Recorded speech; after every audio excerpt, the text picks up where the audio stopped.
What's up, y'all? Hope all is well with y'all today. I am Nia. If you don't know, welcome back to my channel. If you're a new subscriber, welcome. You guys, I want to finish off part 4 of the Willie Lynch letter series. This is going to be the last video, so I want to get the last 2 paragraphs that we have to do, get it done, so we can wrap this up. But this is my lane. This is what I'm really into. This is what, one of the things that got me closer to God, because my first question, I used to just wonder, like, things I had questions about. I'm like, why are we hated so bad? Like, what did we really do to people for us to be hated so bad? And through me asking that question, God done sent me on a spiritual journey, and he done led me to the book. And I realized we the people in this book. The real reason why we really the most hated. And a lot of the things that was done here was nothing but God using these people to come down hard on us for our consistent rebellion against him, of us idolizing other gods and not fearing him and not trusting in him, like the Israelites did when they was getting free from slavery. Like our ancestors, it's just so interesting how we are these people. So that's what majority of my purpose is, and what my channel is mostly going to be geared towards. It's helping us realize who we are. So I have a lot of history to catch up on and read on. It's a lot that I have to read and research, but a lot of it's in the book, so I spend a lot of time reading, so that way I can bring y'all the real tea. That's what God has called me here to do. So I'm just walking in my assignment. I am a Black activist, period, trying to get us back on track, because they got us messed up for real. But it ain't even they're just being obedient, doing what God told them to do to us, to humble us, to get us, to make us fall, so to make us hit rock bottom. Because when you hit rock bottom, that's when you go crying out to God. So this is why he allows treacherous things to come upon us. This is why he allows so much calamity, because that's the only way we get the calling on him. When we be on our high horse, and this is just how it is with humans, when we, especially us as a rebellious people, when we get on our high horse, we feel like, oh, okay, God, you blessed me with everything I was praying for, crying for. I got it now. All right, I'm good. I don't need you no more. And God is a jealous God. Anytime you think you're going to put anyone or anybody before him, baby, he going to humble you. He going to send an enemy after you every time when you try to leave him out of anything. It could be anything from relationships to your job to your kids. Anything, any type of relationship or anything that you do on a day-to-day and you think you don't need God for, baby, and you're Black because he chose us as a people. So if we don't worship him and don't pray to him, yeah, he's jealous. He gets real jealous about that. So he's going to throw stuff in a way to make sure, don't you ever think you don't need me? Don't you ever think you don't need me? That's what I'm saying. Men don't even realize they were made in God's image. That's why men love to feel needed. The more because I know God now, and as I was on this journey learning, who God is, just through my experience, through building my relationship with him, I was like, dang, men really are made in his image. Men really, they act just like him. That's why men be nice and jealous too. And they want to feel needed too. They have to feel needed. So that's a whole another thing. But let's go ahead and get into this before we so it won't be super long. But I do want to say, so today we're going to be covering warning possible interloping negatives and the control language. So if you haven't watched the first 3 parts of the video, you want to watch those, or go just read the letter yourself. I will link the letter. I will link this in the description box so y'all can read it for yourself, because we went over everything. The first part was the actual letter that Willie Lynch came and spoke to the slave owners. So then it goes down to, so it's the letter that he actually spoke to the slave owners about causing division amongst us, allowing us to be jealous of one another, like planting seeds of jealousy into us so that we can not like each other. So y'all got to watch that video where I talked about that. And then the next one was let's make a slave. So it's them studying the human psychology. So Willie Lynch he's the one that brought the whole agenda to the slave owners. He taught them about the human psychology, how to mess with the mind, because it says, keep the body, take the mind. The whole objective was to dumb us down here. And I tell y'all this all the time. If anybody can manipulate you and get into your mind, your body will follow. you will be able to easily submit to anything. And even if it's some craziness, some foolishness, they got your mind and they make you trust in them. Even if trusting in them is leading to your demise, it's literally tearing you apart. You'll trust in them and your body will follow. You'll do whatever they say. You'll do anything to be accepted. And that's what they have done to us. So that's what part 2 of the video is, us talking about the whole keep the body, take the mind. How they use basically messing with our minds to keep us down. And then the third part of the video was the breaking of the African woman, which is really the Black woman.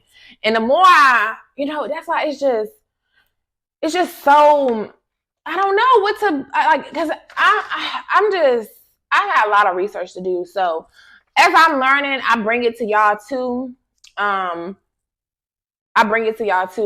But there's so much, it's so much, like I have so much written down, like different, because the biblical stuff, it traces, it connects with the history.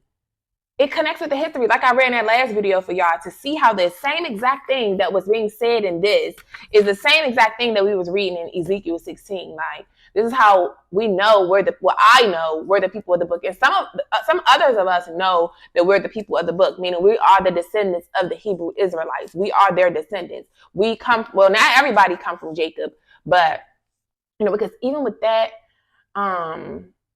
we'll talk about that. We'll talk about that later, because it's just so much I'm connecting, because like the Moors, it says that the Moors stem from the Moabites, and Moab was one of Lot's sons. Lot was Abraham's nephew. Abraham, of course, if you don't know, Abraham is the father of religion, basically. All these 3 major religions, Christianity, Islamic, what's the other one, Judaism, they all are the belief, they all stem from supposedly Abraham faith or whatever. And Lot was his nephew that came with him when God told him to to leave from his hometown. He took Lot with him, and then Moab is Lot's son. Lot had 2 sons with his daughters. His daughters got him drunk and had made babies with him so they can keep the legacy on, because his wife got left behind because she got turned to a pillar of salt because she looked back and didn't want to leave Sodom and Gomorrah or whatever, when God was getting ready to bring wrath onto Sodom and Gomorrah. So seeing that they are connected to, they're like, I got to do more research on it, but it's saying that they're descendants of the Moabites. And I was just talking to my BD the other day. We was like chopping it up for a minute about this, because I didn't even know that his dad was a Moor. He said his dad was a minister in the temple, and that's because I know at his end of his last name he has El, and El is God, like in here. He said it's for Elohim. Elohim, and we know that's the term for God. So we were just like, I didn't know that he even knew so much. I know he knows his history, because I've heard him talk about some things, but I didn't know in depth this much how much he knew. He even knows about the Willie Lynch letter. So we was talking about all this. I was like, yeah, I'm into this, woo. Like, and it's just interesting how he said that, his family, like his dad's side, they come from, like, and the fact that I was reading in here that King James in here, and my baby daddy name is James. I'm like, I wonder if he descendants of King James. Because he was saying that his dad and them, like, is a Moor. And King James in here is a Moor. He was just talking about how his family, like his aunts and stuff, how they got their own thing that they do for the women. He said they're some anointed people, basically.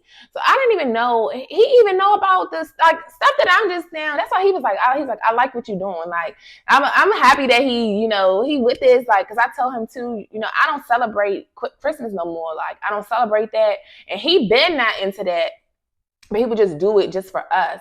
So, I told him, I said, we don't do that. If anything, we celebrate Kwanzaa, and I'm still even learning about Kwanzaa, but I know that That's the setup in the book. In Exodus, it was either Exodus or Deuteronomy, and that's why I got to go more in depth about this. So we're gonna probably do like a separate video about that, because we're not supposed to be selling Christmas. At least, I know I ain't supposed to be celebrating Christmas. I can't speak for everybody else, but I know that God's true people, we ain't supposed to be celebrating those pagan holidays.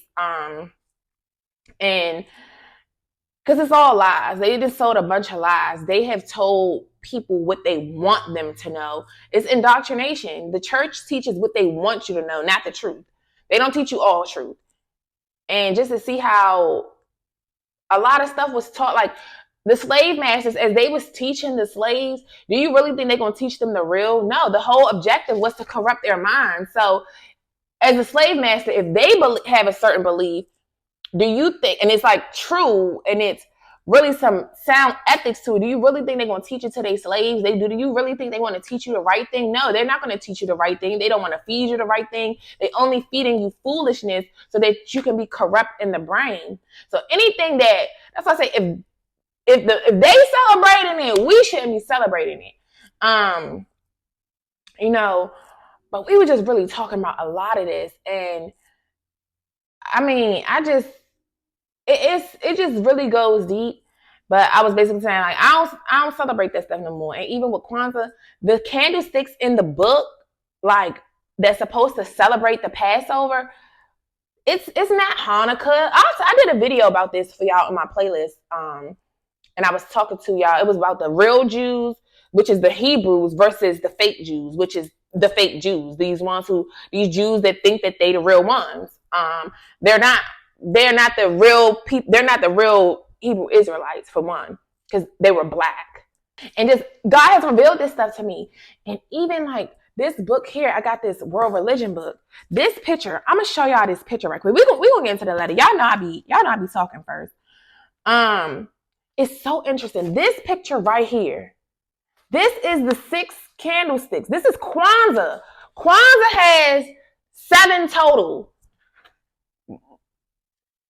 1, 2, 3, the one in the middle, and then 3 here. And the day before this came in the mail, because I originally checked this book out from the library because I like this book, but I had to return it to the library because I had it for a while. So I just ordered my own.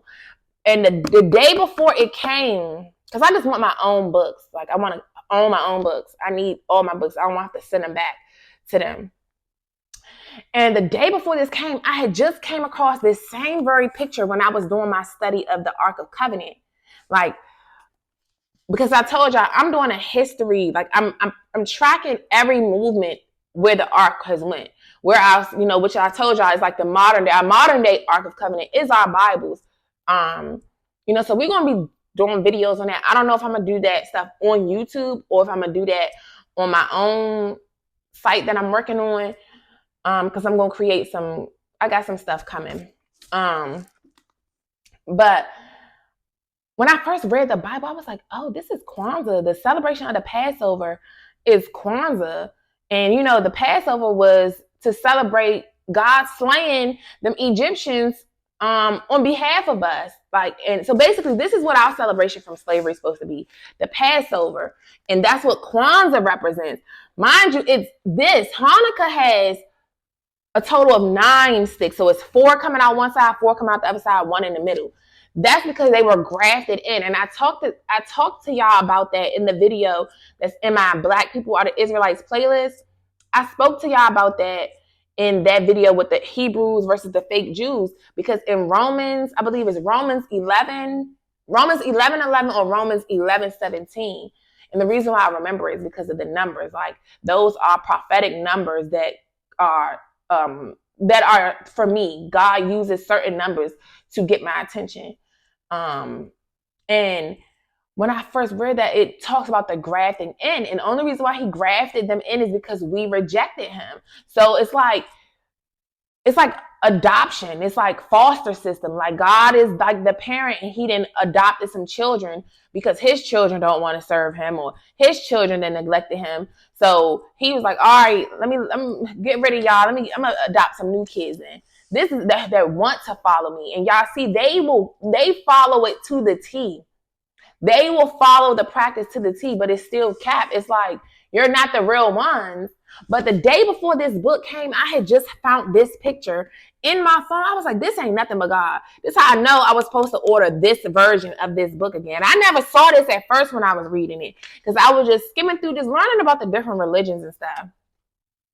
But I think it was a day or two before this came in the mail, that I had just downloaded this picture to my phone, because I'm going to use it in my Kwanzaa video whenever I do that.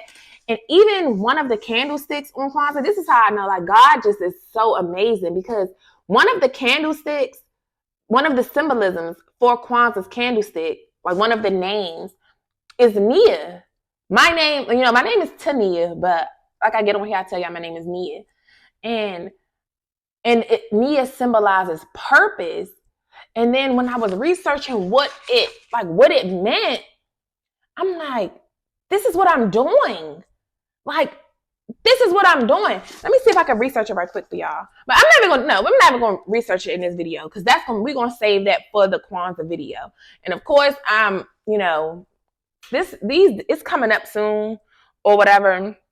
But I'm really just trying to get into that. Like, I don't know if I'm going to order the little menorah thing, but if that's really what we're supposed to be doing to celebrate, y'all got to think about it. Like, what is our true celebration from slavery? Like, what do we use to celebrate our freedom from slavery? We are so busy participating in the pagan holidays, these folk holidays, and we don't even really understand what the meaning is behind these things. Black people, we just love to have a reason to cook out, celebrate, party, get drunk, get turned up, twerk, shake a tail feather. We don't really be caring what the meaning is behind things. We just want to celebrate. And because we so monkey see, monkey do, we want to fit in with other nations so bad. We want to fit in amongst each other so bad too. We'll do whatever everybody else is doing just so you can feel like you fit in. That's why I always say, don't be afraid to be the one that's set apart. We as a collective, as a people, we are set apart. We are the black sheep of the human race. No one likes us,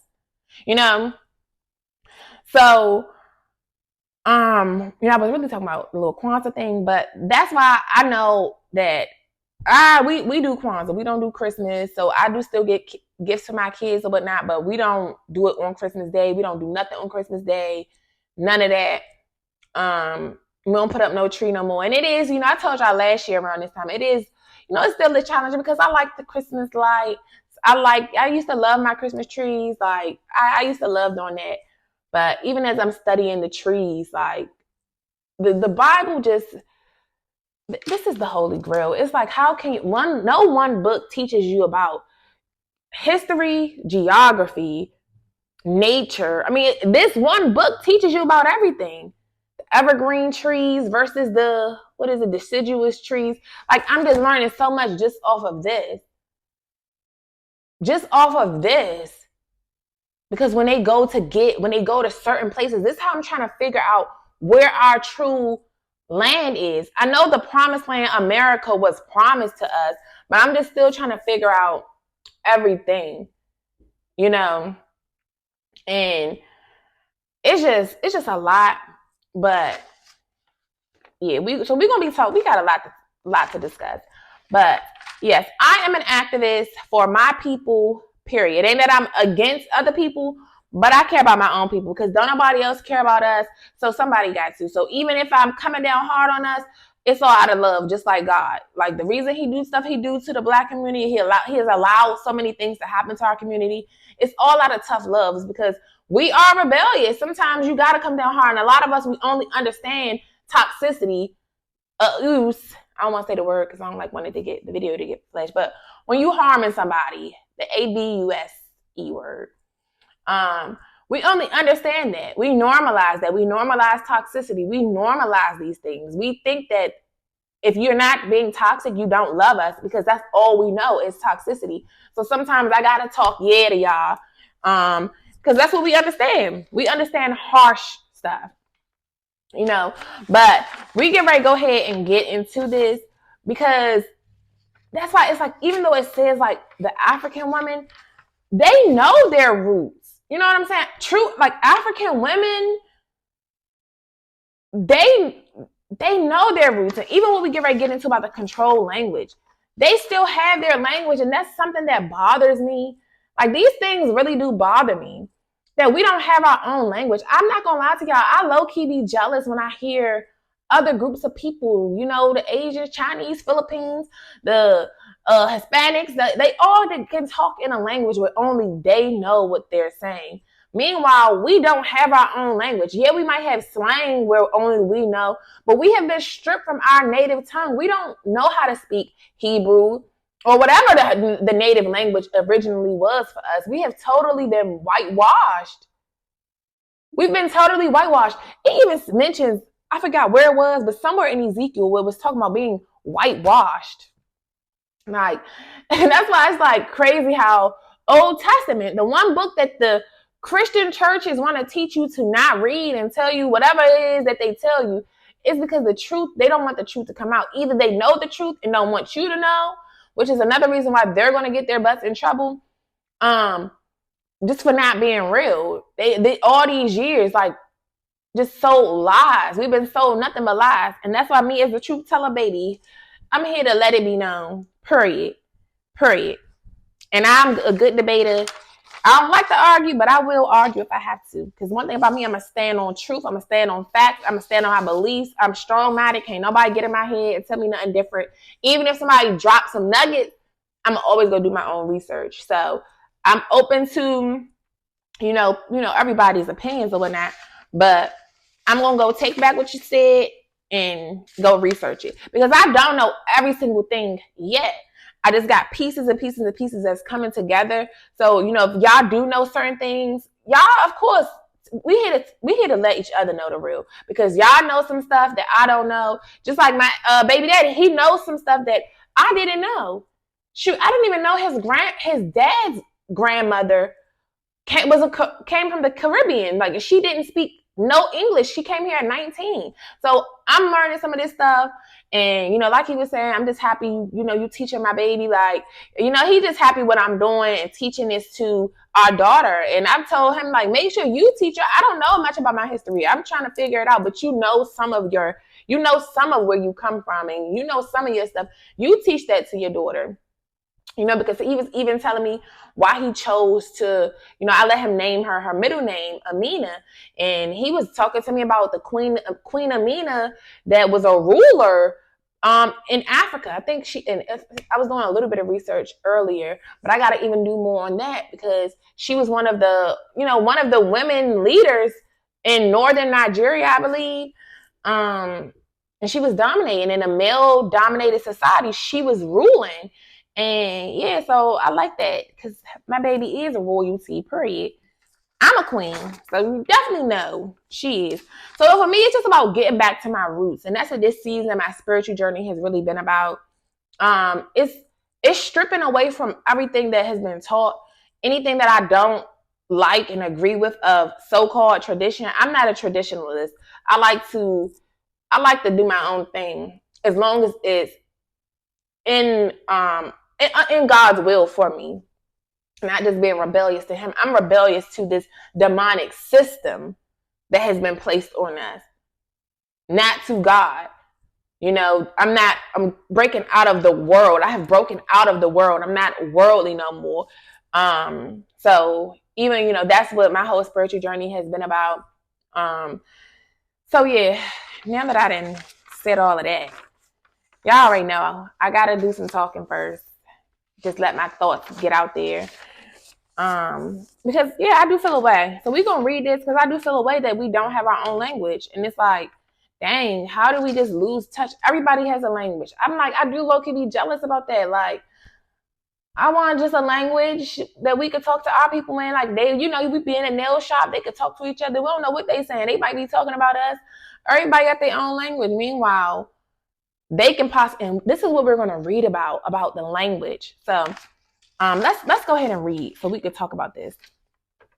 Okay, so y'all know in the last video we was talking about how the N-word marriage unit, the black marriage unit, basically. That's why it's like, anyhow, we was talking about that. So catch up on that video. But we would basically talk about how they took two men, two black men, two black women, bred them together. One had a son, one had a daughter, and then they removed the men out the picture and left the women to fend for themselves. And we got sucked into the system. We got sucked in. And then by us getting sucked in, becoming dependent on the system, we then teach our children to become dependent on the system. And then we're never able to break away from, we're never to break free of bondage. And we pass this on down for generations to generations. So now this one says it says warning, possible interloping negative. So it says earlier we talked about the non-economic good of the horse and the inward in their wild or natural state. We talked out the principle of breaking and tying them together for orderly production. Furthermore, we talked about paying particular attention to the female savage and her offspring for orderly future planning. Then more recently, we stated that by reversing the positions of the male and female savages, we create an orbiting cycle that turns on its own axis forever unless a phenomenon occurred and reshift in positions of the male and female savages. So if y'all didn't see the last video, y'all know that's what it was talking about, breaking the woman's mentality. They then broke the man's mentality, trying to strip us from our natural state of being our men's natural state of being independent, being strong, being fearless, being bold, being dangerous because of their strong mind, because of their intellect. And that's a fear of a black man. That's why as a black man, bro, you have to get your knowledge. You have to seek more education. It don't mean you have to go to school. You need to read your books by yourself. If you can't read, you need to get tutors. You need to be learning how to read, because a wise man, an educated man is a threat in this society, a whitewashed society where the white man is in the lead. You have to get your knowledge. You have to know your power. You have to know what you bring to the table. You have to become independent again. You have to know how to have some decorum about yourself. You can't be out here. You got to be firm, but not be wild. So you got to know how to stand on business without being volatile to the point where you might get yourself locked up. And that's what I was telling my BD. I'm like, you a threat. Like, he don't take no mess with them jobs. And I always love that about him, because he know his worth and his aura.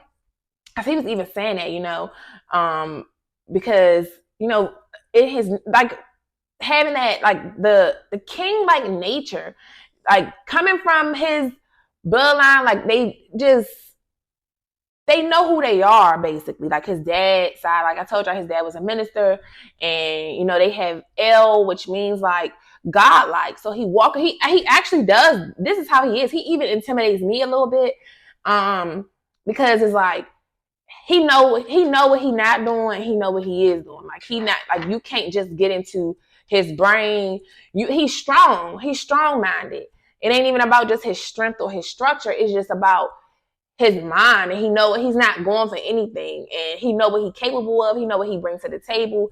So when you know yourself like that, you're not going to just take anything. And he's smart. He know his history. And he know the truth.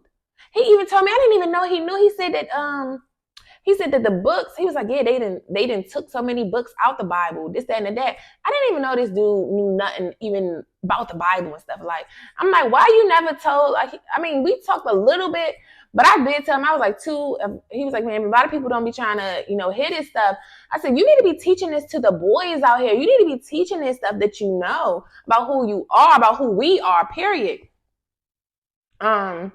But that's another thing we'll talk about that, because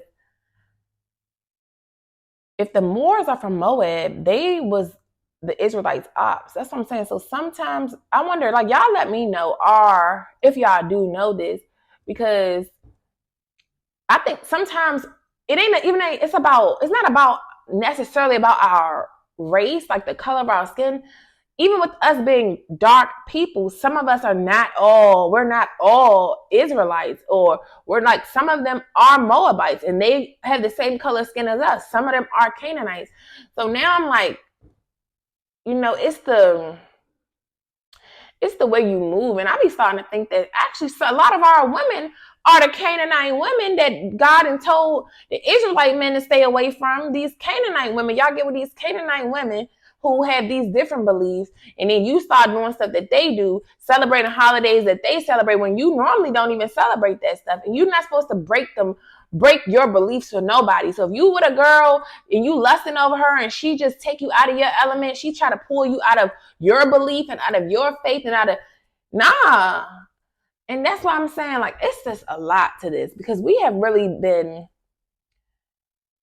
oh my gosh. So I don't know. We'll talk about that. But I even be intimidated sometimes, because he just, like, it's just like the aura, and this is where it comes down to like that alpha, beta, like sigma type stuff. Because for me, I'm a sigma female. Like, I know how to be assertive and strong when necessary, and I know how to, like, I know how to chill back too when necessary. And a person with his type of demeanor, he naturally make me just like submit. Like, when you get out of line, of course I'm still going, yeah, but overall it's just, I naturally, because he got that structure. Like, even when he told me to do, like, do this, do that, I'm gonna send this and do that, it's just like he makes decisions, and that's what I do love about him. Like, he's a leader. He's definitely a leader, and I always respect that about him, because he is a leader. And it's just in his nature, and the white man is threatened by him. So they be they even tell him cut his dreads, they try to give him issues about picking up his daughter, to acting like he couldn't leave 5 minutes early, but he coming in early so he could leave a couple minutes early to pick up his daughter. Because y'all know, if you pick up your kids late from daycare, they get the charging by the minute as you're late, and that add up. So they was playing with me with that. I mean, I quit on them. Like, he's that type. He don't have to stick around and deal with your stuff, and they can't take that, because they used to a lot of these black men, like, yes sir, no. My baby daddy not like that. He gonna be like, what? Nah, like, and a lot of our black men need to adapt their original mentality, not being wild to the point you don't know how to control yourself, because that will get you in trouble. But staying firm, you can be assertive and still comply to certain things, but it's like boundaries with it. It's boundaries. And that's why any person, man or woman, you have to have boundaries. It doesn't mean that you're mean. It doesn't mean that you're a pushover. You don't want to be a pushover, and you also don't want to be necessarily mean. But in this world, sometimes you gotta seem mean, and it ain't even mean. It's just assertiveness. It's just, I'm not taking that. Because some people might think that about me. Oh, you mean, you judgmental, you don't take. No, it's just, you got to know how to play this game, because either you're going to step or get stepped on. And if you be a pushover, people will keep trying to step on you. They will keep trying to take your brain. They will keep trying to take your mind. They will keep trying to control you. And you're not going to do that. But you also too have to know how to conduct yourself. So you got to have emotional intelligence at the end of the day. And we'll probably do a separate video on that, because a lot of our people, we lack in emotional intelligence. And there is several components to emotional intelligence. So we'll talk about that in a different video. But basically, that's what this summary was here. About trying to break the cycle of trying to break the mentality of a black man and a black woman. That's all it was, is messing with our mentality. And they plan on doing that. And by them if they can break you down, and they keep you operating in that same mindset, and they keep you operating like that through being mentally drained, physically drained. This is why they keep us working so much, like being a modern day slaves, working 8, 10, 12-hour shifts for them. So you can't have time to sit down and read. You can't have time to really tend to your kids. And when you don't tend to your kids get to going out here getting involved in stuff. So this is the whole agenda. This is the whole plan, is to keep us separated, keep our men below level, so that they can't even go out here and really provide for their families, so that their own women, they even put their own women against them, because the real fear that they have, if a black man really knew his strength, they know the true power of him. That's why they try to keep you down by any means. They don't want to give you the right kind of pay. They will make you do all of this stuff, try to tell you cut your hair, cut your facial hair, do all of this. They give you so many restrictions so that they can limit you.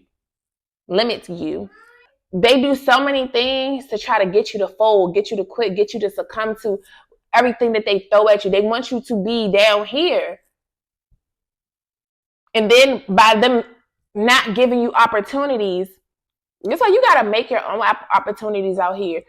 I can always say we can make each other rich right in our own community and stop making those folks rich. If we stop having this envy and jealousy that we talked about in part 1, we can make our own rich. We need to start creating, though. We need to start producing. Black people, we don't produce nothing but babies, nothing but toxicity, nothing but mental illnesses, because we have not broken out of slavery mentality where we got men touching on the kids, women touching on the kids. And when you do that, you mess up the brain. Once again, that stuff has been done in slavery, again, to emasculate.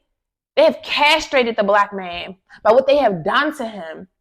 A lot of these grandfathers and uncles and stuff, a lot of them that be touching on the kids in the family, a lot of them that do that is because it's been passed on. I guarantee you, when you get back to the root, because you got to go to the root. You got to trace back, okay, who did that to them? And then who did that to them? And where did that start? The ones that came out of slavery,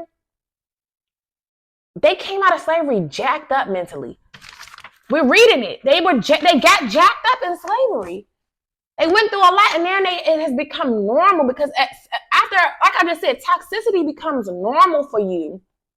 When it's all you used to, when all you used to is chaos, when all you used to is the bottom of the barrel, getting something other than that is foreign to you. When you're used to chaos and you get with a person who's not argumentative, who does know how to lead, who takes initiative, who's not lazy, it becomes foreign to you. And people like that, they're not dealing with all that toxic stuff because they came up out of that. But some people come out of bondage and still have a lot of that bondage mentality, impoverished. That's why it's all about the mind.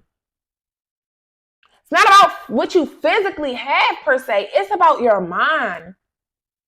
This is why you can make a lot of money and still be broke, living paycheck to paycheck. You making hundreds of thousands of dollars and still living paycheck to paycheck because you still have an impoverished mind. You don't know where your money is going. You can have a bunch of money and still be broke down in the inside because you haven't healed from those traumas that didn't happen to you. But a lot of this stuff is, we're still under curses of slavery. We're still under curses from this stuff. And we don't even see. And if we do see, it's like, okay, it's normal now. Everybody's doing it. So it's just okay to do. Let's keep doing this stuff to our kids. Let's keep emotionally neglecting our kids. Let's keep acting like only job we got to do is provide shelter, food, and clothing for our kids. And we've done our job.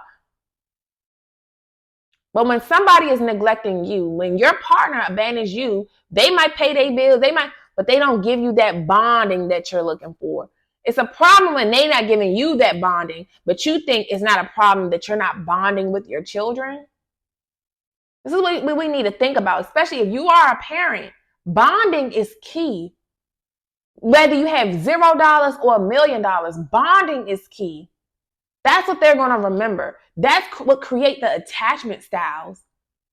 You want them to have a secure attachment style. When they do get up and start dating, you don't want them clinging to toxicity, clinging to people that constantly abandon them, or cling to people that just emotionally withdrawn from them because that's what they're used to from their parents. That's why a lot of people who grow with narcissistic parents, you end up dating narcissistic partners too, because that's what's familiar to you. That's what's familiar. Everyone's normal is different. Your normal is only what went on in your household. So if you've seen a bunch of chaos, mom and daddy beating each other up, or mama getting beat, you think that's normal. Boys will grow up and think that it's normal to beat your women. That's normal. That's what my mommy and daddy did. If you grow up not being seen, like just all your parents do is provide materialistic things, or all they do is just give you food, shelter, water, like they always say, and whatever else they be saying. I did my job. Yet there was no emotional bonding. It was no real safety. They don't feel safe coming to you to talk to you about stuff. You don't interact with them. You in the house, but you don't bond. You don't do nothing together. You only just feed them they plate and then go on about your way and go sit on the internet, sit on the phone, or go chat, talk to your friends. You create bonds with other people that you don't provide and protect for. And you create bonds with them by communicating with them, by showing up for them, by being attentive to them. Like, that's how you bond. So if you don't bond like that with your children, they're going to have emotional neglect. And that is the leading cause of borderline personality disorder. All of these dang on cluster B disorders. Not getting attention. Histrionic. A lot of people out here that attention, them and narcissists, which they cluster B, so some of their symptoms overlap. Looking for attention. It's because they ain't used to getting it. So you do anything to be seen. Like Krishan. The way she acts, because I told you, I got my DSM-5 manual right here. So this is the book the psychiatrists and psychologists use to label their patients. And I just can tell, because I can tell the difference. Because I tell y'all, I have like quiet BPD. It's actually getting a lot better. But I'm just real with myself. So people act like they don't want to be diagnosed with nothing. But I mean, it's true, because your brain is warped by what has happened to you in your childhood. Your brain is warped, and then your spirit is warped right after. You know, but a part of me getting my relationship with God is helping a lot of this stuff. It's helping me with my view of myself, because I now know myself and I'm learning who I am and all of that. And a lot of the things I used to do that are symptoms of BPD, I don't do a lot of that reckless stuff no more. I'm still trying to get a hold on my eating, because we binge eat. Emotional, trying to regulate emotional. And for BPD, we lack that self-regulation component, which is why we zap out and do stuff and all of that. Reckless things. And then afterwards, you'd be like, oh, why did I do that? We're very impulsive people. And like I said, for me, it has some good and some bad. But it's getting better, because I now know, I finally, know I can trust God. And a lot of this stuff comes from your parental figure. The one who you relied on was also the same one, who didn't make you feel safe, or there was like it was like some, I don't know what's the word I'm looking for. It was like too much push and pull between the relationship of your caregiver, the one who raised you. It's like, and sometimes you see them in a high regard, but then they'll do things to you, and then it's like, it just make you feel like you've been betrayed and you can't trust.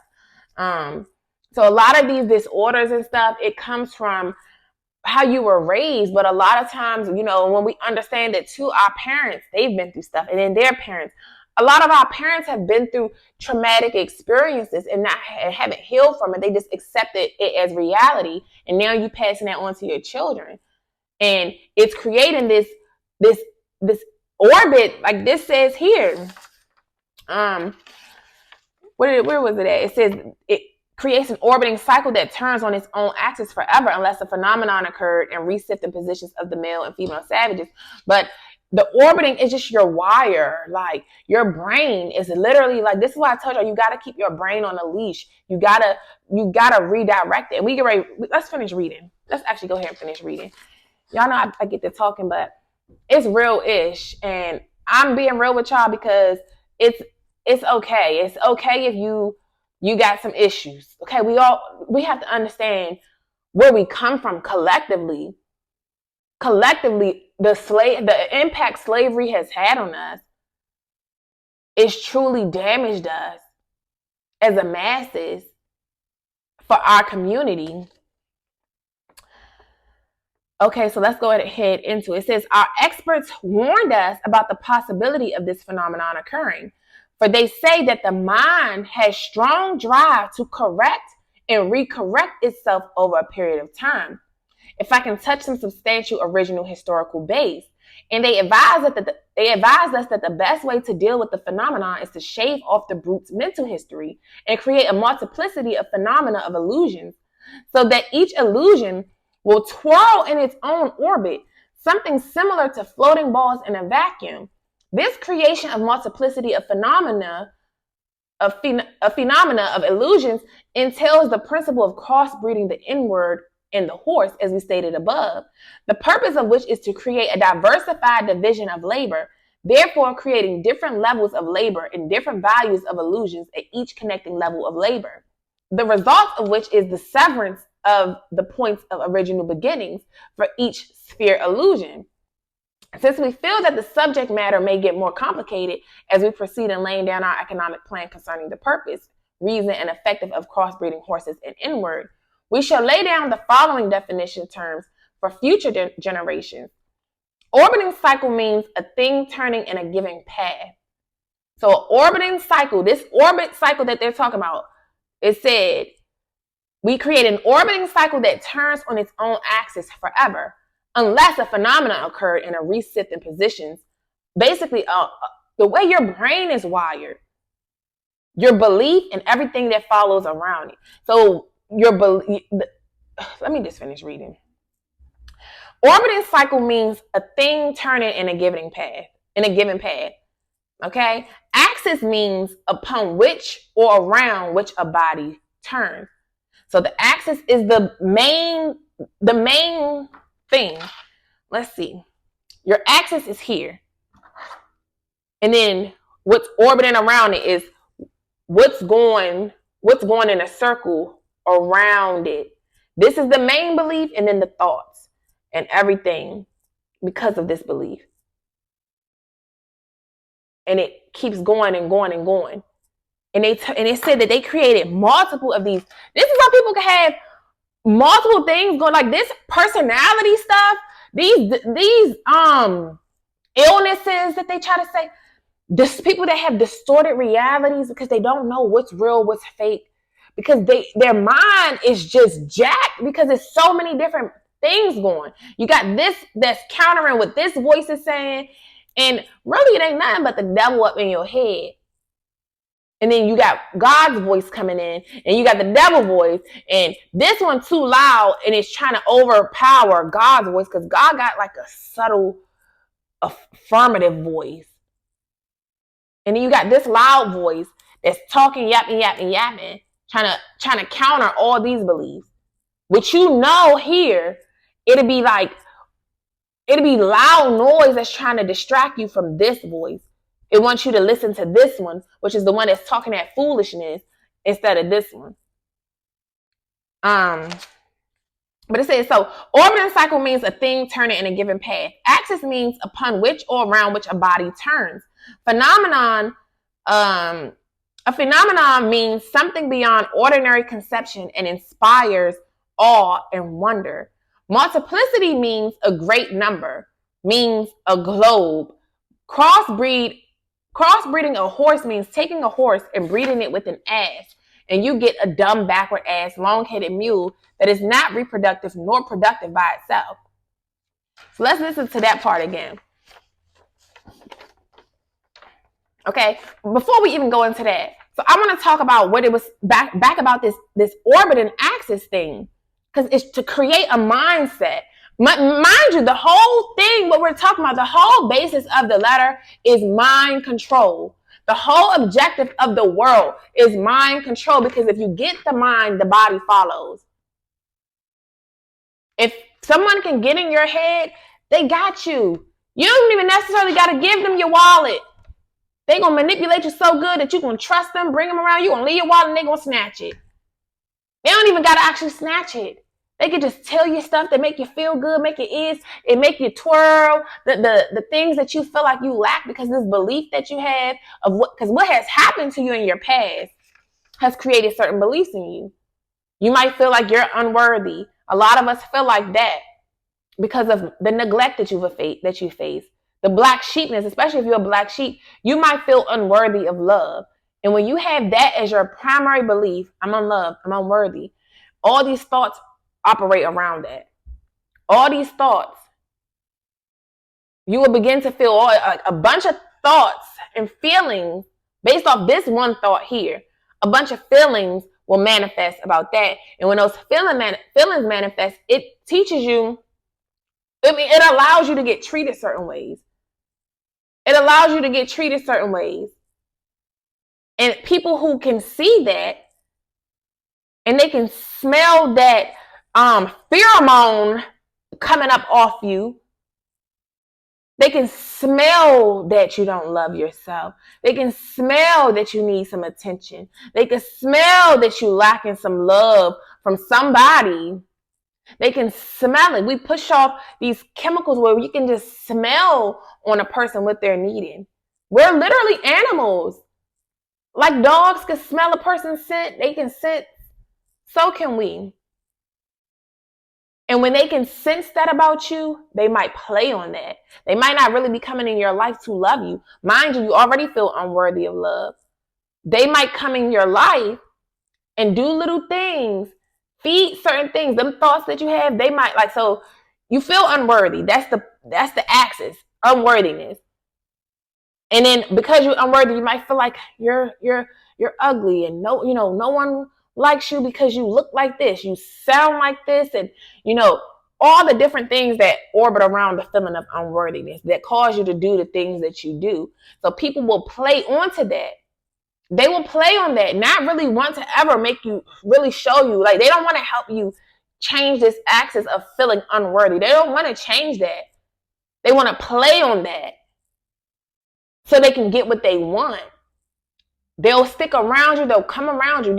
They'll do things to make you think, hey, well, at least they want to be around me. This person want to be around me, but no one ever really wanted to be around me. No one really ever accepted me. So the fact that this person at least stays around me, maybe this person really does love me. Whole time, no. They're around because they know you need that. So they're going to do that for a period of time to get what they want. And as they be around you, you're going to begin to develop a type of trust because no one else ever wanted. So because this person does, they must like me and they must really love me. So now I trust them. And now when you trust them, now they'll start to play their tactics. They'll do subtle tactics to you. Make you feel safe enough to open up your wallet, to open up your body, open up your house for them to come live in. They will do this stuff. By what they're doing to manipulate you, you'll give them everything else because they're getting in your mind first. They're making you feel safe. Okay, now your guard is down. And now the door is open. Now they can come in and do whatever they want. And you'll naturally be giving them all your money, giving them all your time, giving them. Because they didn't got your mind. And like I said, and then it says that the mind has a natural desire to want to, what was it at? Because it says our experts warned us about the possibility of this phenomenon occurring. For they say that the mind has a strong drive to correct and recorrect itself over the period of time. And that is the truest thing like no other, because that's what I have gone through. And this is why isolation is important. And many people will never get to truly develop their mind and let their mind correct itself because they won't get in isolation. And this is why I say God isolates you is not to punish you. It's to truly rewire you. When he break you down, bruh. When God break you down, it ain't because he want to see you just hurt and miserable. Nah, it's the breakdown for the build up. Because you was built on a rocky foundation. You was built on toxic love. You was built on having no worth, no values. You was not built on integrity. You was built on deception. You was built on evil altars. You was built on the wrong foundation. So God will break you down. I'm living this. Break you down to build you back up on the right foundation. And that foundation is me. First and foremost, you doing this thing with me this time. Last time you was getting to it, you was doing your thing. I wasn't nowhere in the picture for real. I wasn't at the base. You wasn't coming to me.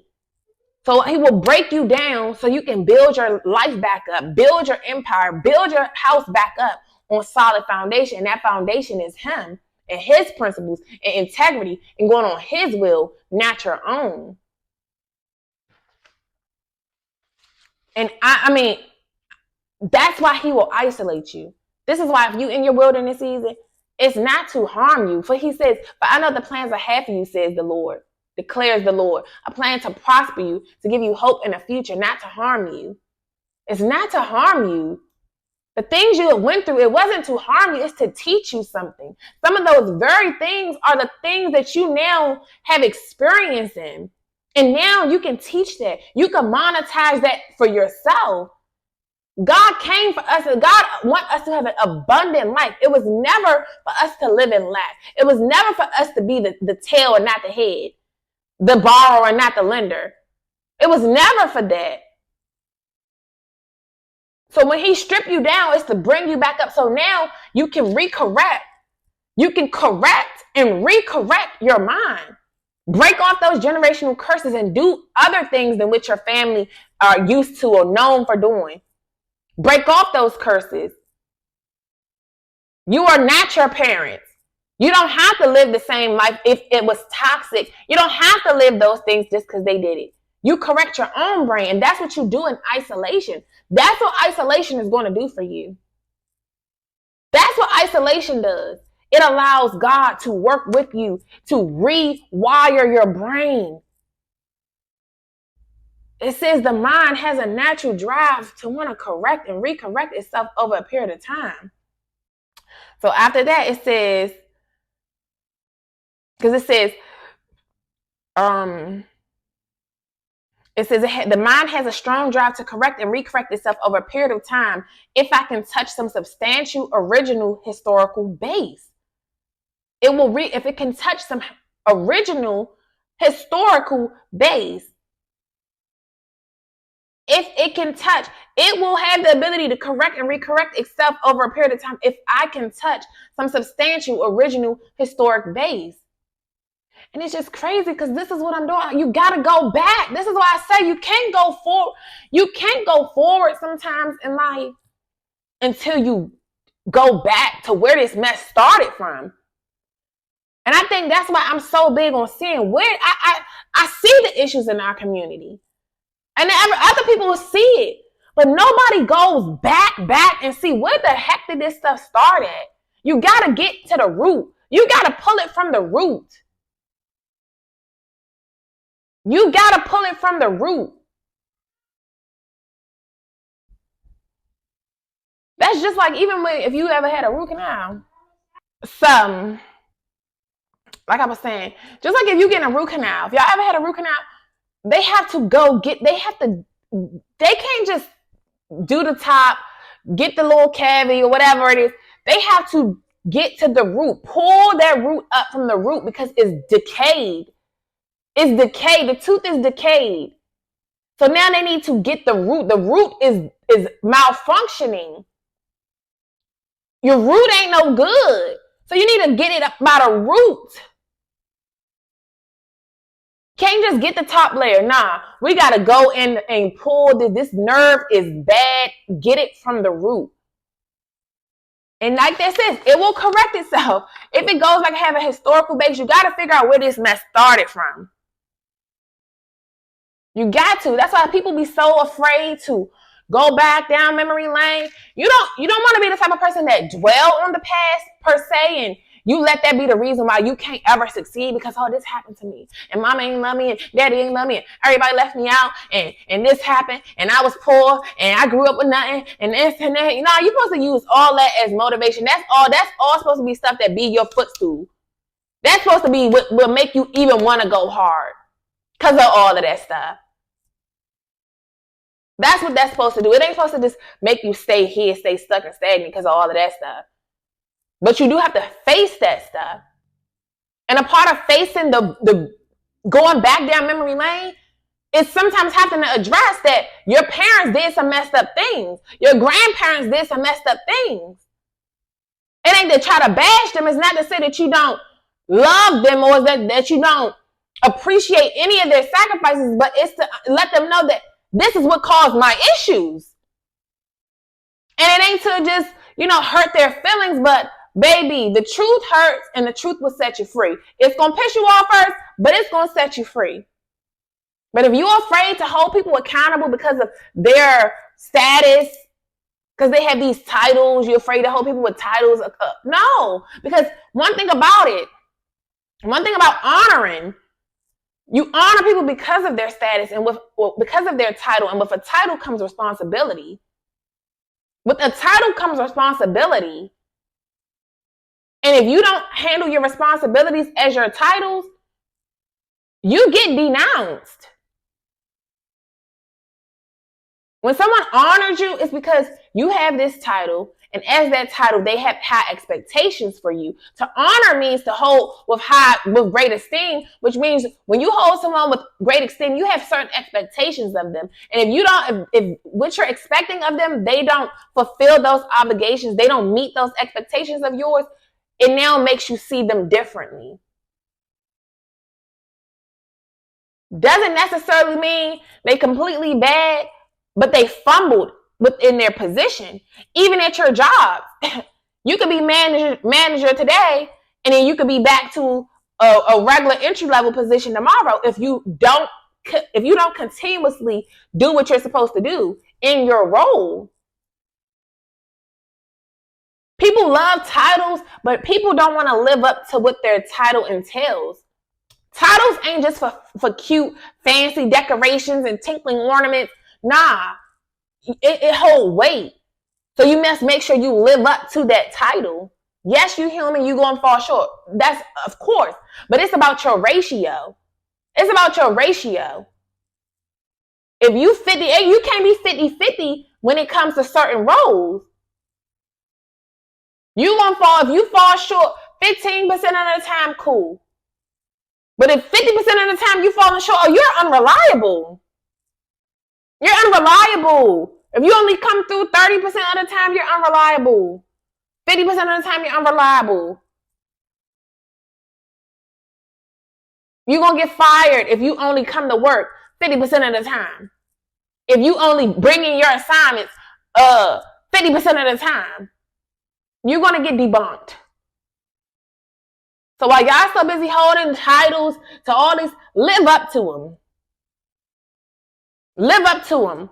And your biggest role is mother and father. If anything, you're supposed to live up to being a mother and father and a true child of God. True children of God have true faith. That's your number one title, being a child of God, being a servant, being obedient, because every child is supposed to be obedient to the one that created them. Until these people try to, what's the word? Abuse their authority. And then they want you to comply to foolishness. That's a different thing. But child and got the preaching. Let's get to finish reading, because we still got to talk about control language. And it says, so like we were saying, it says, so the mind have a strong drive to correct itself over a period of time.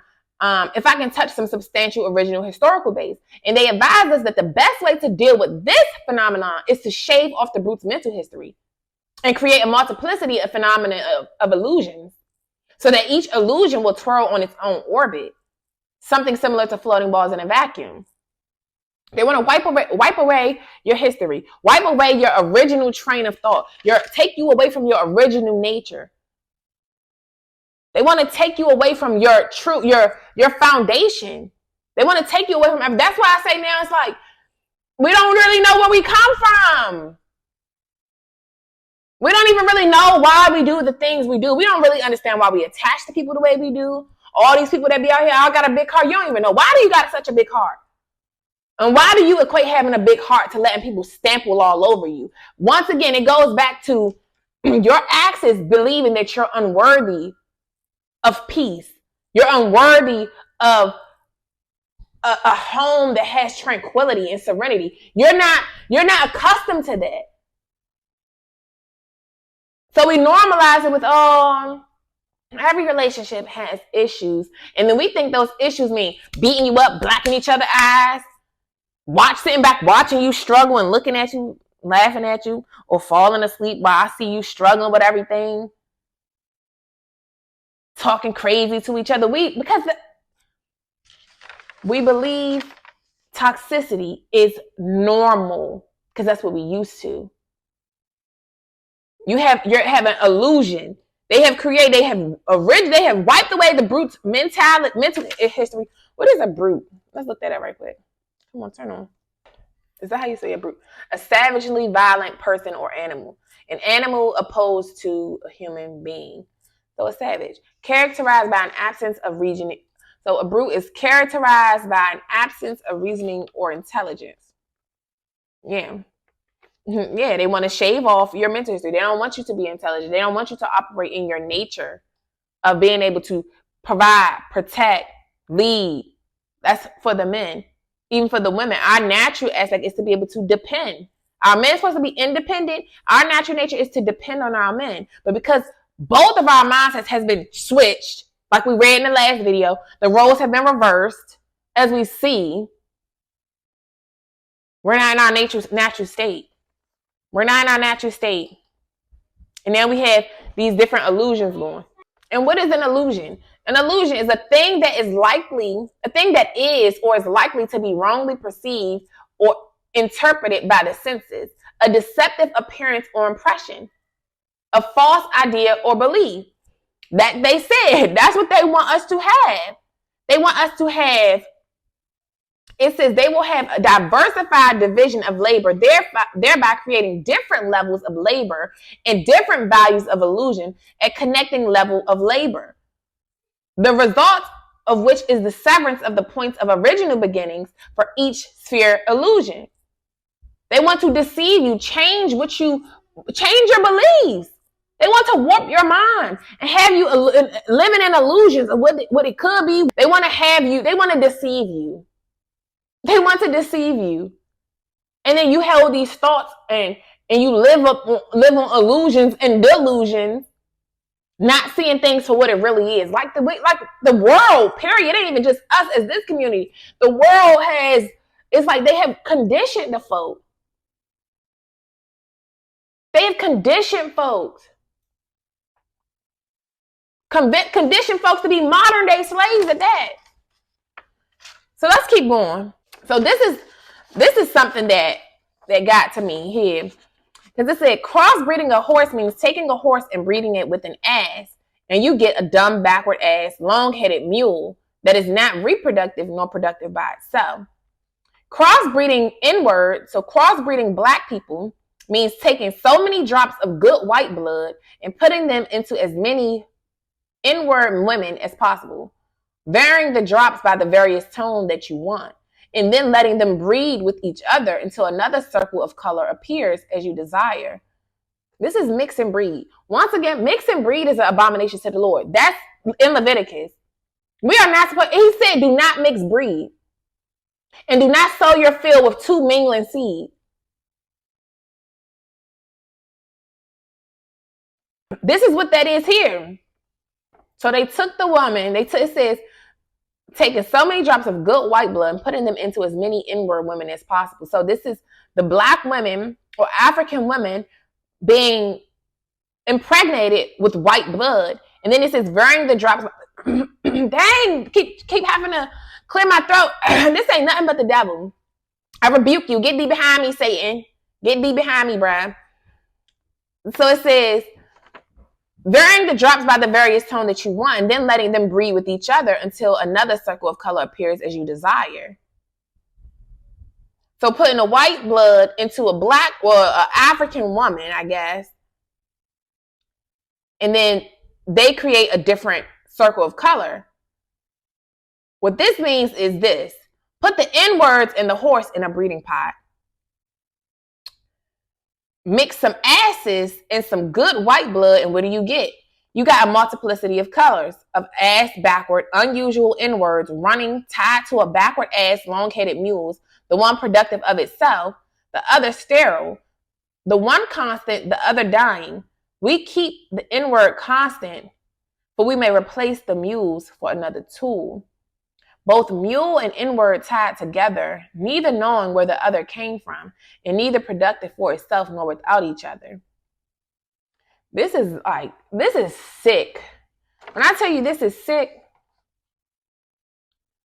okay, you guys, my thing had died, so hopefully this one don't die too. But if it does, I'm just gonna take it out so we can finish this video. But like we was reading here, so it says, I think we read it, but I'm about to just read it again. So it says crossbreeding inwards means taking so it says what this means is put the inwards and the horse in a breeding pot, Mix some asses, which are donkeys, and some good white blood, and what do? You got a multiplicity of colors of ass backward, unusual inwards, running tied to a backward ass, long-headed mule. The one productive of itself, the other sterile, the one constant, the other dying. We keep the inward constant, for we may replace the mules for another tool. Both mule and inward tied to each other, neither knowing where the other came from, and neither productive for itself, nor without each other. So I gotta do some more research about the mule. I know the mule is a mix of the horse and the donkey. And I know mules, because in its natural state, because which one? I think the donkey, because they be like, we be like, you acting an ass. You're acting like a donkey. You acting uncontrollable. So I gotta see the traits of the horse. I know it said a mule is able to endure more. And back during those times they needed to carry, stuff around. But I think I got to do some more research on that. So this will probably be a whole different video when I got to do some more research about the traits of the horse, because a horse in its natural state too is said is wild. But it says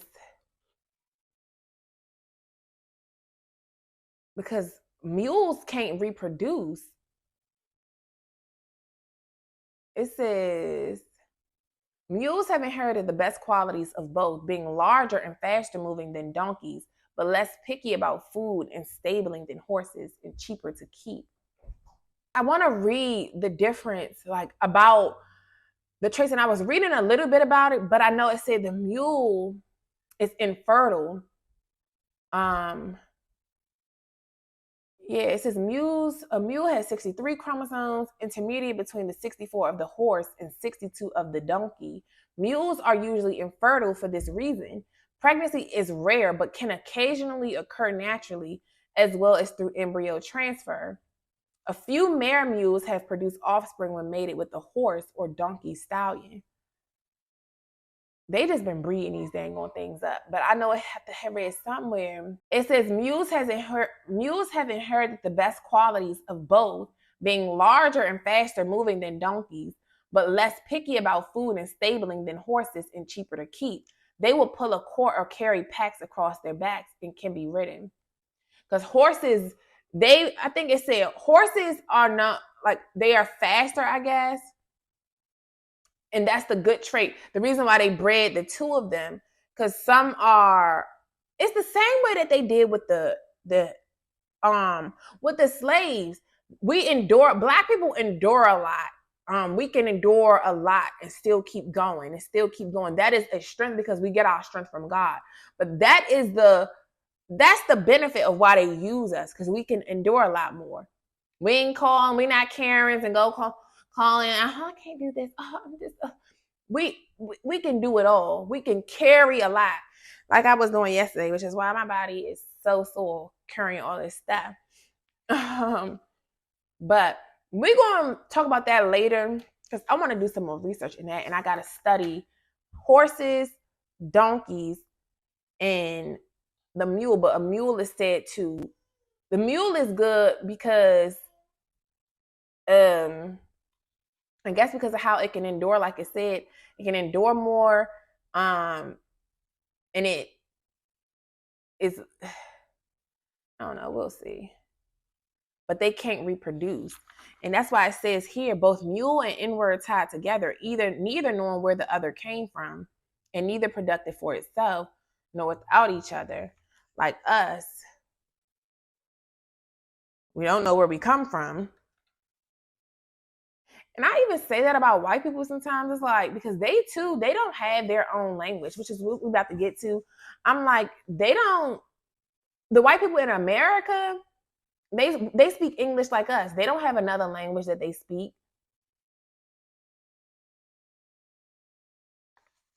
Us and them. Everybody else got their own language. Us and them, we don't have our own language.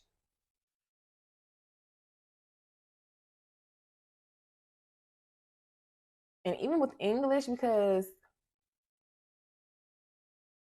they really sound different. Really, true people from England, they sound different. So I don't know. Don't get me in line with that. But let's go ahead into the controlled language.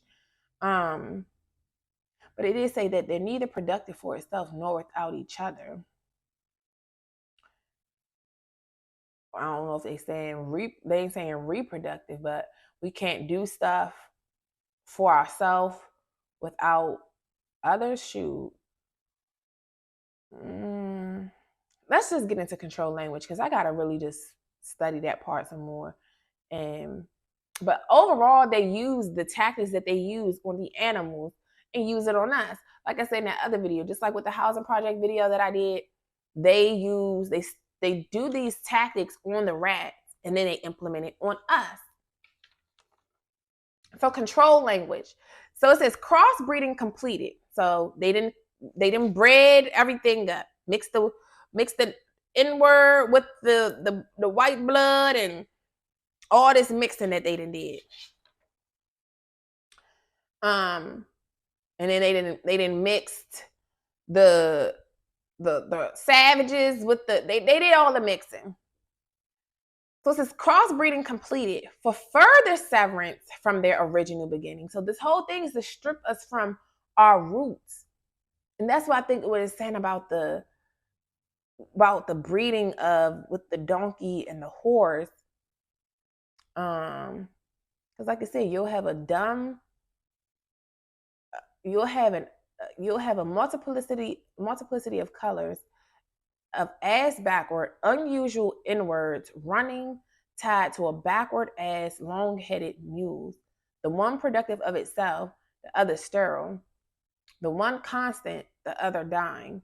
We keep the inward constant, for we may replace the mules for another tool. So we're the ones that's kept constant. Remember in the other video, it said that don't unalive. They beat the black or the inward man, but don't unalive him, but put the fear of God in him, for he can be useful for future breeding. And that's a big thing now because our blood keeps going. Like it's beauty within our blood. Just like they be saying now, like a lot of those women want the black blood because they're dying out. They're the ones that are going to be going extinct. And we reproduce way more. Us and Hispanics, we the most fertile. We have the most babies. I realized that. I said we have a lot of babies. We have a lot of babies compared to them. And that's why they didn't use us to do that stuff, so they can make us have more babies to work for them, having babies for workers. Which, I mean, it was God's design for humans to be born to work, to till the ground, to build up the world, to make the vision that he had for the world, to make it what it is. It's about evolution. But that's the whole goal, was to strip us from our original beginning. So it says crossbreeding completed for further severance from the original beginning.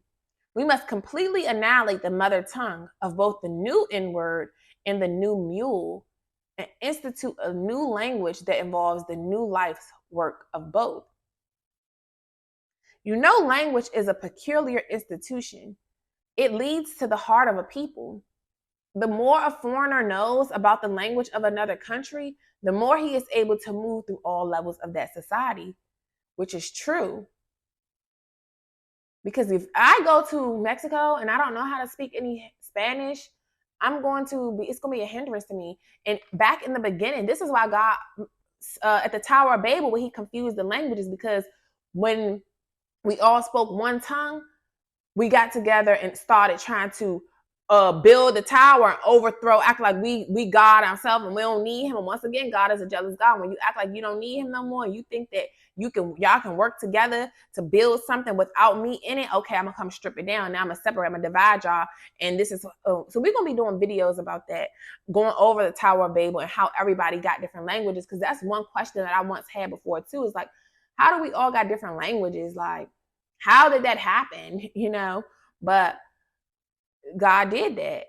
because when we speak in one language, mind you, look how even with regular communication, when you can be on the same page as somebody, like y'all, they understand you, you understand them, y'all can come together to create something good, something better. But if it's when you got this belief, I got this belief, and we don't know how to communicate with one another to get you to understand my point and see where I'm trying to take us, and you trying to see where you taking us and how it causes us to go separately.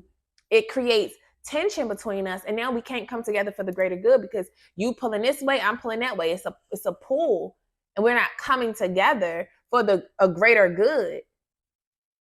And when you know how even like now, like Hispanics, they teach it. A lot of their kids know English and of course their native language. That way, they might have the whole team.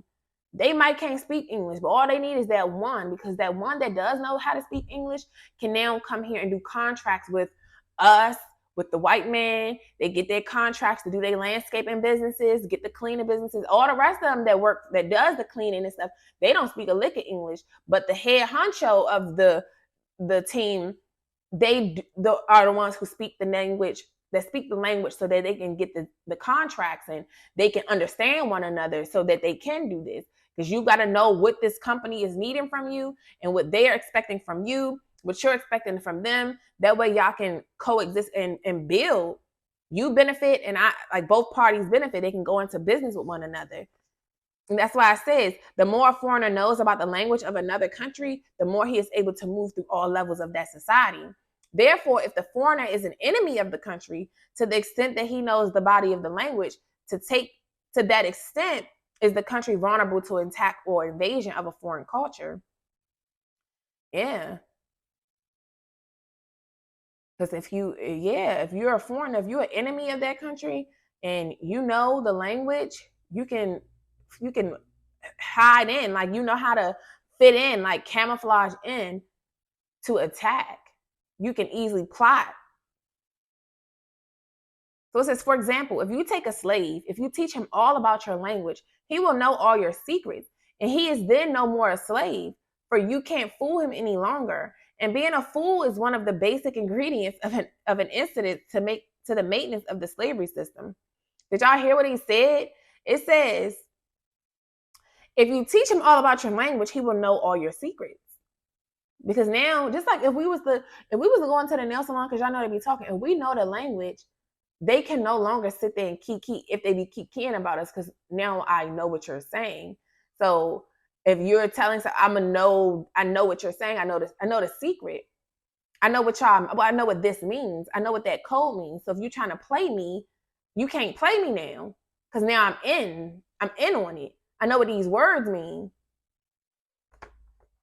And then it says, he will know all your secrets, and he is no longer a slave, for you can't fool him any longer. And being a fool is one of the basic ingredients of an incident to the maintenance of the slavery system. Being a fool, ignorant, lacking knowledge, lacking wisdom.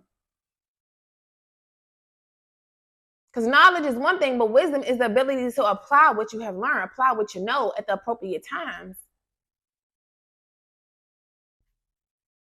So it says, for example, if you told a slave that he must perform in getting out our crops, and he knows the language well, he would know that our crops didn't mean our crops.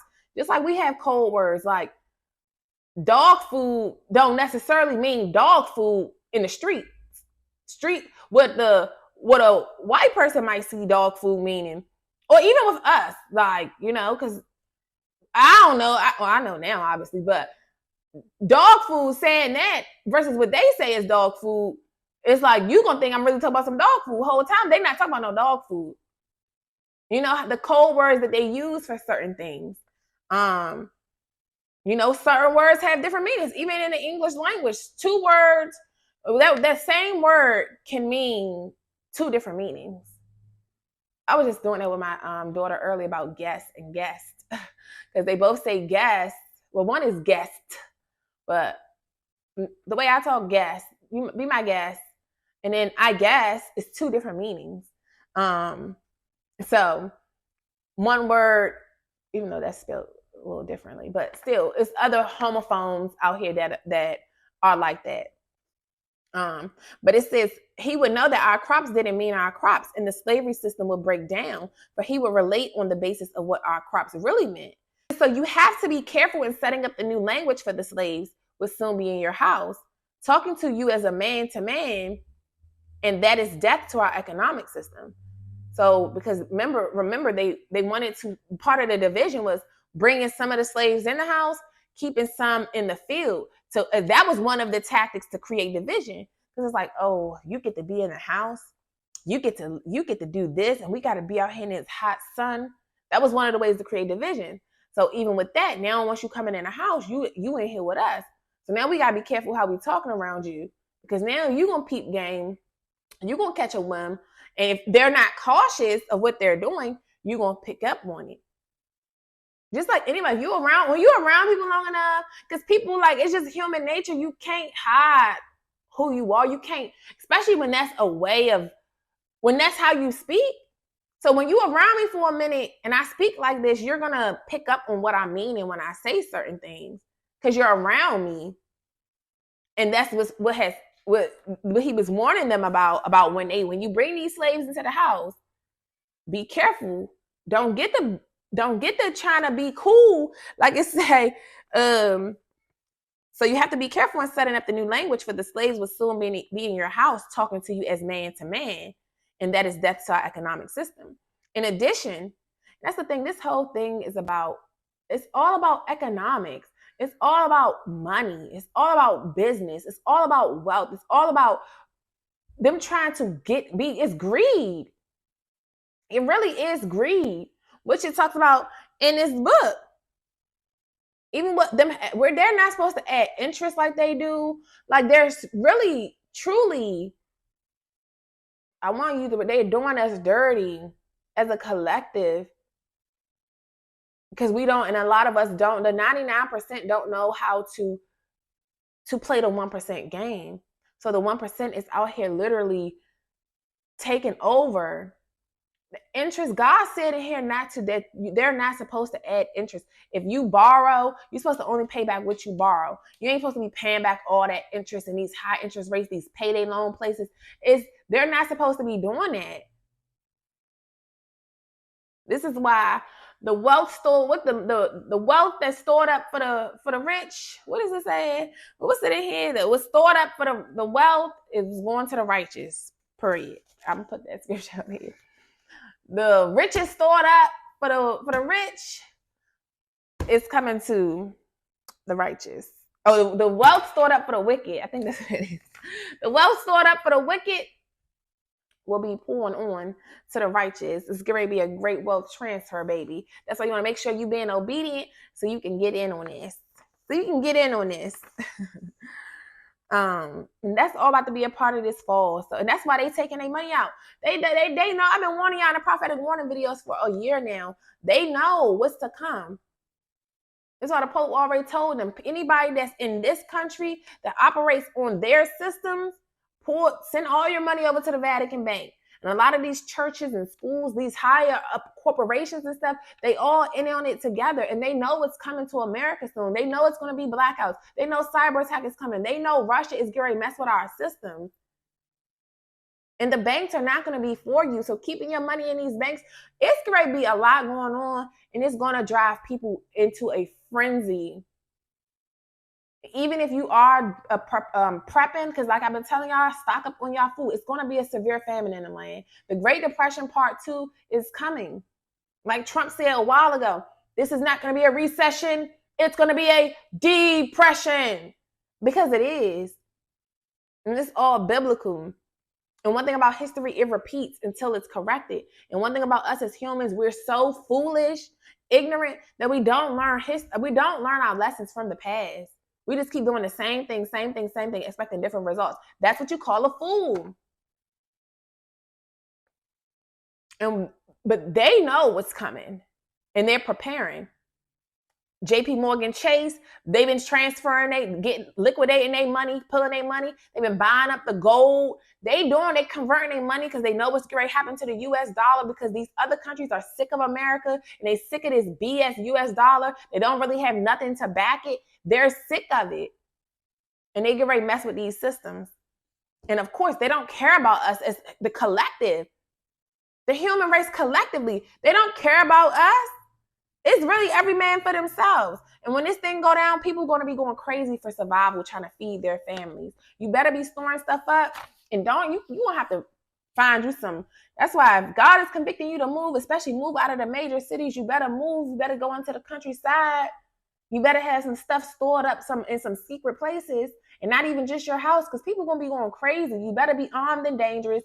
You got to get prepared for what's coming, because true threat is on the way to this country. This is the modern day Babylon, and approaching is the fall of Babylon. This system that's built on nothing but corruption and stealing from its very own people. Because all it is about is the economic system. So, like I said, this will be a death to our economic system. In addition, the definition of words or terms are only a minute part of the process. Values are created and transported by communication through the body of the language. A total society has many interconnected value systems. All the values in the society have bridges of language to connect them for orderly working in the society.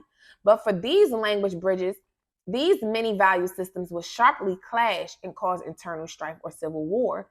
The degree of the conflict being determined by the magnitude of the issues or relating opposing strength in whatever form. For example, if you put a slave in a hog pen and train him to live there and incorporate in him to value it as a way of life completely, the biggest problem you will have out of him is that he will worry you about provisions to keep the hog pen clean. Or the same hog pen and make a slip and incorporate something in his language whereby he comes to value a house more than he does his hog pen. You got a problem. He will soon be in your house. And this is us breaking out of the hoods. Because listen here, it says, for example, if you put a slave in a hog pen and train him to live there and incorporate in him to value it as a way of life completely, the biggest problem you have out of him is that he will worry you about provisions to keep the hog pen clean. Or the same hog pen and make a slip and incorporate something in his language whereby he comes to value a house more than he does his hog pen. So what it's saying, it's like how they put you in like the projects. They put you there and they want to keep you there. They want to keep you in the hood. So that's basically a black person. That's basically our hog pen. They train us to live there. It says train him to live there and incorporate him to value it as a way of life completely. This is what they have put into us. They make us value the hood and see it as your territory, protected by any means. This is yours. And then when it gets the resources start getting thin there, now you're expecting provision there. Now you're like, we need food here. We need stuff here. Ain't nothing here. You told us to value this thing, but it ain't nothing here. So when nothing is here and it's not getting the provision it needs, the houses are run down. That's why so many abandoned houses, they abandoned, it can't, it's just a mess. They're not coming to fix it up. They're not coming to do extermination. They leaving it like that. So now people are like, okay, we got to get out of here. Because look, it says, incorporate him. They trained you. They put you in the hog pen, in the filth. Hog pens are filthy. Keep you in the filth. Hoods, filthy, dirty. The living conditions in the cities, filthy. In our areas that was really designed for us, the projects that was really designed for us to self-destruct, like I did in that video. And this isn't train him to live there and incorporate him to value its way of life completely. So they want you to value it. If you value the hood, and you won't ever want to leave it. When you, like a lot of them, they love the hood, even though the hood is so crazy and it did so much, it's not safe. And people who, realize like, I don't want my kid out here dying. I don't want this and that. This is just a mess out here, that you want to break out, which is why many of us has broken out. Many of us have broken out because it's like, okay, it's no longer sustaining me. I'm not getting what I need here. Like, when you start to awaken, you're like, this ain't it. I'm like, this is a trap. It's a death trap for real. But they wanted to convince you to live there. Then it says the biggest problem you will have out of him is that he will worry about provisions to keep the hog pen clean. Or the same hog pen and make a slip and incorporate something in his language where he comes to value a house more than he does the hog pen. Now you come out of wanting to live in the projects, living in tight, small spaces with all these people living in one space. You want to get out and get into a new area, which is why many of us, and like it says here, then you got a problem. He will soon be in your house. Like now, all these white folk live around here. The other it's a black lady that live right here, but it's only like two of us that's right in this area. We start to come out to their areas, and then that's why they make the prices go higher to price us out.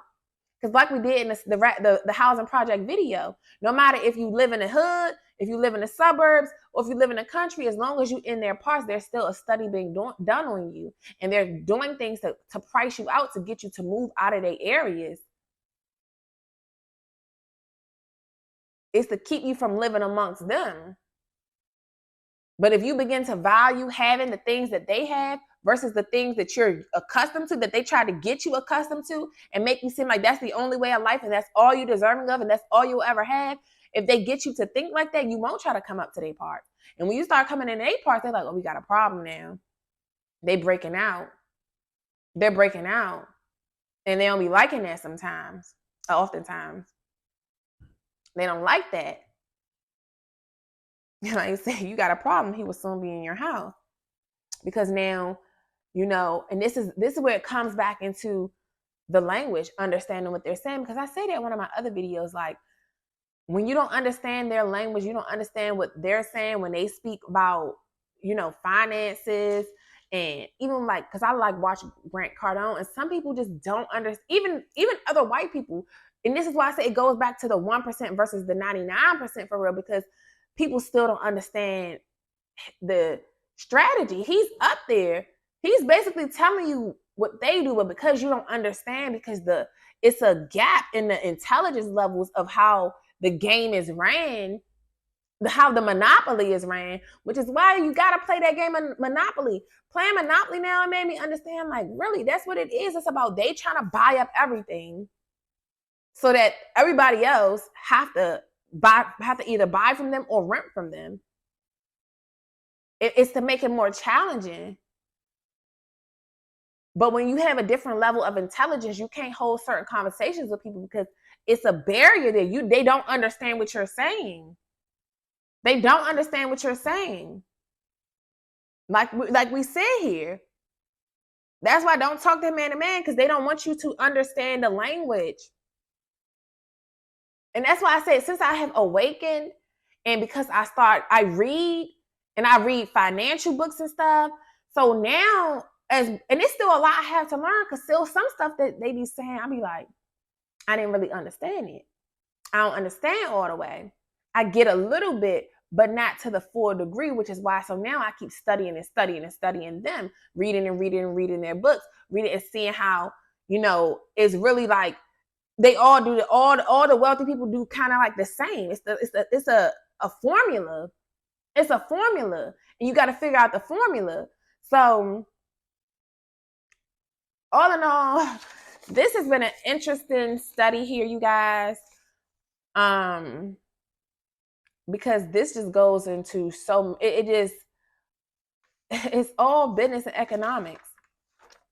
And if you don't understand what you're in, you don't understand that you're in a trap, you don't even understand that you're impoverished, of course you're not going to understand how to escape it, because you don't even know that you're in it. You don't even realize what is being done to you. And we don't realize what has been done to us. I mean, it's like a lot of us have an idea, we're awakening, but we still don't understand it at the core. And then because a lot of people are afraid to really do the work, you're afraid to be the weird one or be the odd one out, and you're so busy trying to fit in with everybody else, you can't get to yourself to awaken, to see the real schemes that's being played here. They really out here playing chess, not checkers. But this video has been pretty long. I'm getting ready to get the edit in it. It's probably not gonna go up till Monday. I ain't even gonna hold you. I'm tired. Yesterday I didn't record because I don't record or do no real I don't do nothing on the Sabbath.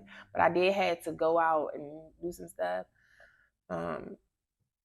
So wasn't even, Sabbath's supposed to be a day of rest. The Saturday you ain't really supposed to be not doing nothing. You're supposed to be just chilling in the house, reading your word, if anything. But you're supposed to be chilling. And then today, this is gonna be a long video for me to edit. And then you gotta download and upload. So that'd be taking like hours sometimes. So this will probably go up on Monday. But I just wanted to finish this out.